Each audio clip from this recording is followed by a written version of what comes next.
Eh bien voilà, nous sommes dans votre rubrique participation citoyenne. Connaissez-vous votre député, celui qui est élu pour votre circonscription électorale? Connaissez-vous où il réside? Avez-vous déjà échangé avec lui? En tout cas, voilà autant de questions auxquelles nous allons répondre ici. Mais d'abord, voici l'avis de quelques citoyens reçus par Inès Kwasi-Nanga. Mon député, c'est l'honorable Ronfort Epiphane. Député de l'Assemblée nationale? Ou bien de quoi? Je n'ai pas trop gardé son nom en texte. Mon député, c'est monsieur le ministre Abdoulaye Bio-Tchadé. Voilà, mesdames et messieurs, nous sommes avec Emmanuel Arekbazo, notre spécialiste en participation citoyenne, pour nous parler de la relation qui doit exister entre nos députés et nos citoyens. Alors, Emmanuela, bonsoir. Bonsoir, ma chère Rose. Qui peut-on appeler député ou qui est votre député?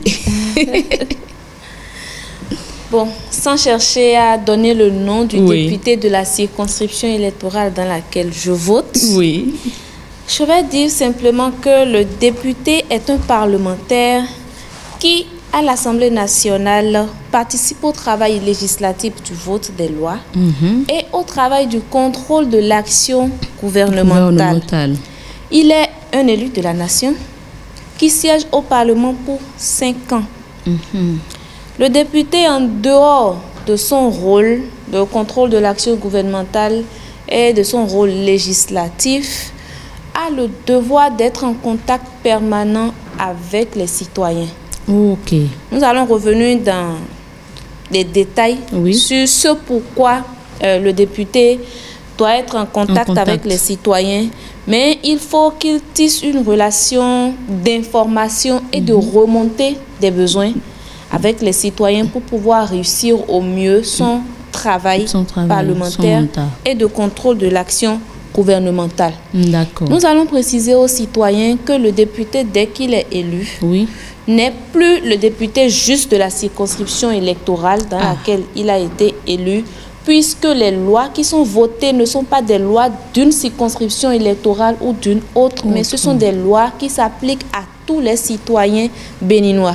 Les questions qui sont posées au gouvernement sont posées pour la résolution des problèmes des Béninois pris dans leur ensemble et non des citoyens d'une circonscription électorale ou d'une autre.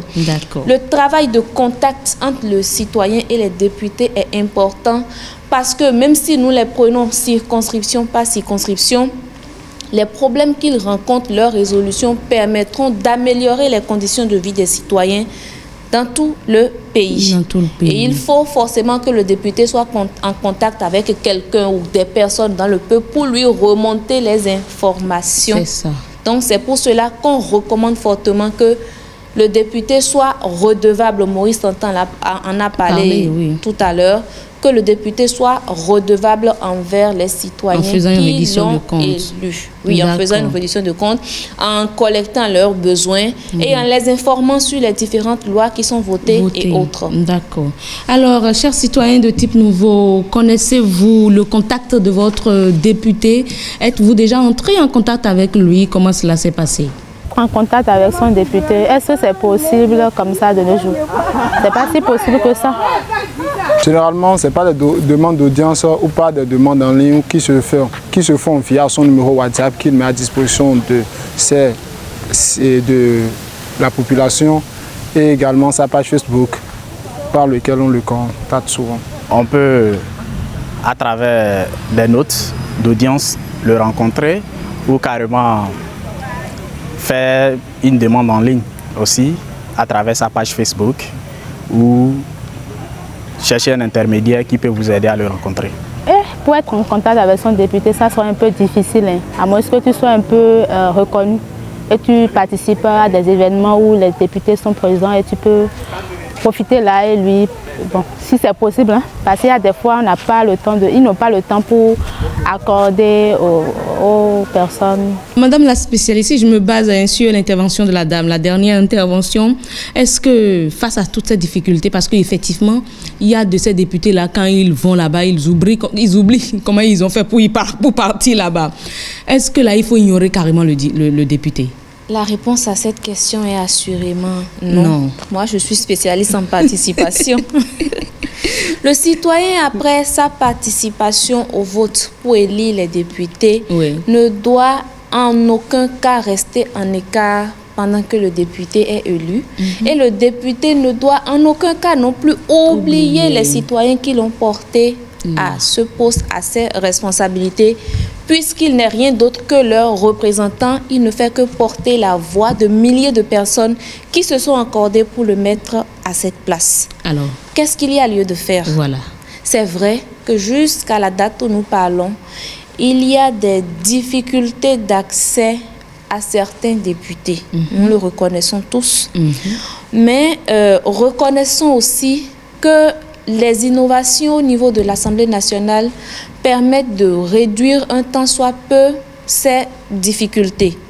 Lorsque vous avez besoin d'échanger avec votre député, le député de votre circonscription électorale, vous pouvez saisir l'Assemblée nationale, écrire, et le courrier que vous allez écrire lui sera parvenu. De deux, il y a le site internet de l'Assemblée nationale qui est là. Il y a plusieurs députés qui ont leur page Facebook, qui ont leurs réseaux sociaux, qu'ils animent eux-mêmes régulièrement. Et vous pouvez passer par ces canaux-là pour échanger avec eux. Il y en a qui ont même des bureaux dans leur circonscription électorale. Ils ont des jours où ils reçoivent les citoyens. Il faut, en tant que citoyen, s'informer sur ces possibilités pour pouvoir entrer en contact avec son député. Nous allons quand même noter et faire un appel à nos représentants, qui sont nouvellement élus d'ailleurs, que nous profitons de féliciter, qu'il serait vraiment important d'utiliser l'opportunité des TIC pour pouvoir réduire la distance entre les citoyens et eux. Il est très facile maintenant de créer, un peu comme le gouvernement l'expérimente régulièrement, les ASGOV, de créer des actions d'interaction avec les citoyens. Il suffit de dire aux citoyens de votre circonscription, aux citoyens du Bénin, que tel député sera en ligne tel jour. Vous pouvez lui poser toutes les questions que vous voulez. Et comme ça, la distance entre les députés et les citoyens se réduira. Et ça ne sera que pour le bien de nous tous, puisqu'ils seront plus au parfum de nos besoins, ils pourront légiférer en conséquence, ils seront plus au parfum des questions que nous nous posons, des difficultés que nous avons, pour pouvoir reporter ces choses-là dans leur travail de contrôle de l'action gouvernementale. D'accord, c'est compris, c'est noté. Mesdames et messieurs, rejoignez-nous sur les réseaux sociaux, Facebook, Twitter, Mouvement NTC. Et surtout, si vous essayez d'entrer en contact avec votre député et que cela ne vous est pas facile, faites-nous le savoir. Nous avons notre spécialiste en participation citoyenne qui jouera le rôle pour vous, l'intermédiaire entre vous et le député, afin que vous entrez directement en contact avec elle.